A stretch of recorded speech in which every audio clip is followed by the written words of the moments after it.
चीखना चिल्लाना नहीं चाहिए। हो सकता है कि पाकिस्तान से ये बात आती हो कि भारत को जो है कन्वर्ट कर लेंगे गजवाए हिंद, पर गजवाए हिंद करने की जरूरत ही नहीं पड़ेगी। कुछ सालों के अंदर वैसे ही उनकी पॉपुलेशन बढ़ जाएगी। आज इंग्लैंड और लंदन की स्थितियां देखते हो, शरीयत का कानून लंदन में लग रहा है, ऑस्ट्रेलिया में स्थितियां खराब हो गई है, जर्मनी में खराब हो गई। ये बहुत अच्छी स्ट्रेटेजी है इस्लाम की कि वो अपने एक्सेस पॉपुलेशन को दूसरे देशों में डेमोक्रेसी की आड़ में भेज देता है, बाद में वहां पे शरीयत का कानून लगवा देता है, लेकिन अरब कंट्री के अंदर कोई भी रेफ्यूजी नहीं रखा जाता है। मैं एक रिपोर्ट देख रहा था बीबीसी की, शायद बीबीसी की रिपोर्ट थी, जहां पे सऊदिया का जो वर्टिकल शहर बन रहा है उसमें कई गांवों के लोगों को मरवा दिया उसने, ऐसा आरोप है उन पर। तो वहां तो मस्जिदें हटाने में भी वो सोचते नहीं है, और यहां पर हिंदू भीख मांग रहा है कि जरा मुझे कृष्ण का मंदिर दे देना, जरा मुझे ये मंदिर दे देना। हमारे साधु संतों ने जो समाज के लिए काम किया, समाज उनके साथ भी नहीं खड़ा है। क्या आपको पता है कि आयुर्वेद के नाम पर भारत देश के अंदर जो फार्मेसी काम कर रही है वो मुस्लिम द्वारा चलाई हुई भी कई फार्मेसी हैं, और उनके 500 प्रोडक्ट्स हैं। रामदेव को सपोर्ट नहीं करने का कारण ये भी है।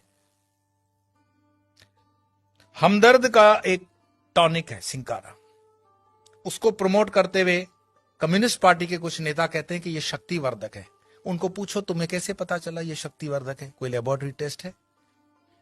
एलोपैथी के कंपैरिजन में जो रामदेव बाबा को कहा गया था कोरोना के कंपैरिजन में, वो चीजें सब पर लागू होनी चाहिए। क्या आपको पता है सोनू निगम जैसा कलाकार जो पिछले कई सालों से फिल्म इंडस्ट्री के अंदर बेहतरीन आवाज दे रहा है, उसने जब खुले से कहा कि इस अजान के कारण मुझे तकलीफ होती है, इंडस्ट्री में उसको काम मिलना कम हो गया, क्योंकि बॉलीवुड की इंडस्ट्री आज भी इस्लामिक फंडामेंटलिस्टों द्वारा डोमिनेट है।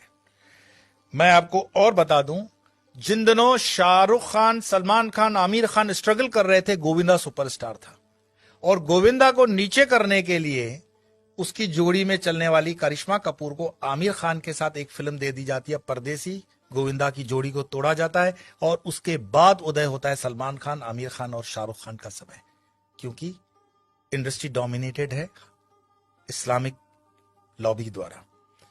ऐसे कई मैं आपको उदाहरण दे सकता हूं, लेकिन मुख्य बात क्या है? क्या हमारे हिंदुस्तान में सारे मुसलमान खराब हैं? यह कहने का अर्थ नहीं है। हमारे हिंदुस्तान के अंदर आजम जी, प्रेम जी जैसे भी इंडस्ट्रियलिस्ट हैं विप्रो के, उन पर आरोप भले लगे कि वो मुसलमानों के हितों की ज्यादा सोचते हैं, हिंदुओं की नहीं, पर मैं इस पे नहीं जाऊंगा। परंतु यहां मुसलमान न सिर्फ बढ़ रहे हैं, सुख संपन्नता के साथ बढ़ रहे हैं, ऐसा उस रिपोर्ट में कहा गया है।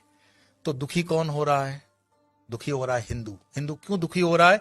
क्योंकि वो कर्महीन होकर के जीना चाहता है और बेवजह की फालतू चीजों में वो अटका हुआ है।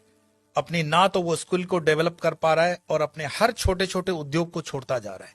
आज जब हम अपने आश्रम का भी काम करवाते हैं तो लेबर ढूंढने में हमें तकलीफ पड़ जाती है। देश के अंदर कोई बेरोजगारी प्राइवेट सेक्टर में नहीं है, लेकिन कोई रबिश होते हैं जर्नलिस्ट जो अपना खीसा गर्म करने के लिए, जनता को गुमराह करने के लिए अलग अलग रिपोर्ट्स देते हैं। देश के अंदर आज भी उतना ही रोजगार है, अगर युवान ठान ले तो बहुत कुछ कर सकता है, लेकिन जो आप जगह खाली करते हो वो दूसरा आता है। गुजरात के हाईवेज पे एक पूरी होटल्स की चेन है, वो चेन चलाते हैं चेलियास कम्युनिटी के लोग। चेलियास मुस्लिम कम्युनिटी है और उनकी इतनी यूनियन होती है कि उसमें दूसरा कोई होटल नहीं खोल सकता हिंदू। मैं पूरे गुजरात हाईवे की बात कर रहा हूं, नेशनल हाईवे नंबर 8। साल में सिर्फ 2-3 दिन ये होटलें बंद होती हैं।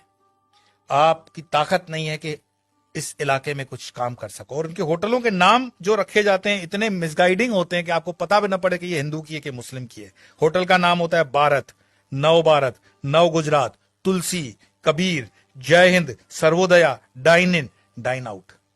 किसको पता पड़ रहा है ये इस्लामिक माइंडसेट की होटल है?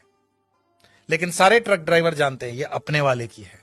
लेकिन हिंदू को इतना बुद्धि नहीं होता कि ये किस होटल में जा रहा है, क्या खा रहा है, क्योंकि जीवन भर हमने हलाल खाने के लिए ठेका ले रखा है। हिंदू को इतना स्वाभिमान नहीं है कि वो कह दे कि जो मैं खान पान खाता हूं तो मेरे प्रोडक्ट पर तुम लोग सात्विक, राजसिक या तामसिक का लेबल लगाओ।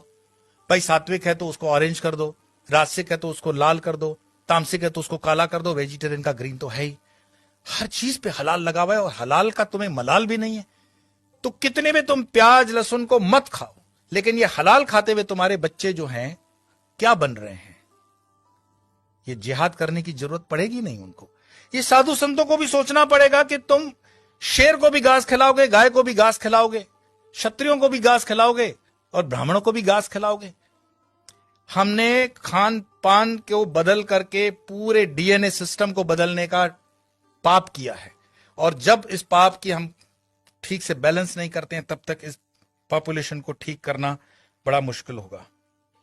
एक इंसान, ये वीडियो समाप्त करने से पहले मैं बता रहा हूं, एक इंसान जिसने अलीगढ़ मुस्लिम यूनिवर्सिटी का स्थापना किया था, सर सैयद, उसने सिर्फ ख्वाब देखा था पाकिस्तान बनाने का, कि एक ऐसा देश बन सकता है। एक टाइपराइटर और एक इंसान जिन्ना, जिसने देश बनाकर दिखा दिया, और यह चीज इतिहास के अंदर दर्ज है। क्या पता ओवैसी जो कह रहा हो उसको हम सीरियसली नहीं ले रहे हैं। अगर शाहबानू केस कोर्ट का इधर उधर हो सकता है तो राम मंदिर का केस भी राहुल गांधी तो बोले थे कि हम कर देंगे, ऐसा उन पर आरोप है, प्रमोद जी ने लगाया था। हिंदुओं को जागना पड़ेगा। कोई शंकराचार्य फिर से आए ना आए इसकी कोई गारंटी नहीं है। शंकराचार्य जी की जयंती जन मनाने से सिर्फ इतना ही मैसेज मिलता है, उत्तिष्ठ जागृत प्राप्य वरानी बत, उठो जागो, अपनी जवाबदारी लो। कब तक दूसरों के कंधों पे रहोगे कि ये तुम्हारी जवाबदारी लेगा? और धर्म का काम चेतना जगाना है। बाकी ये मेरा वीडियो मरे हुए लोगों के लिए तो है नहीं, चैतन्य लोगों के लिए। और चैतन्य जो सुन रहे हैं उनको लगता है कि आगे 2-4 चैतन्य तो फॉरवर्ड कर देना, और मरे हुए लोगों को वीडियो देखने के लिए मैं कोई आग्रह करता ही नहीं हूं। आपके भीतर आपका सनातन जागे, भारत जागे, हिंदुत्व जागे। इसी प्रार्थना के साथ इतना ही। कल फिर मिलेंगे अन्य विषय को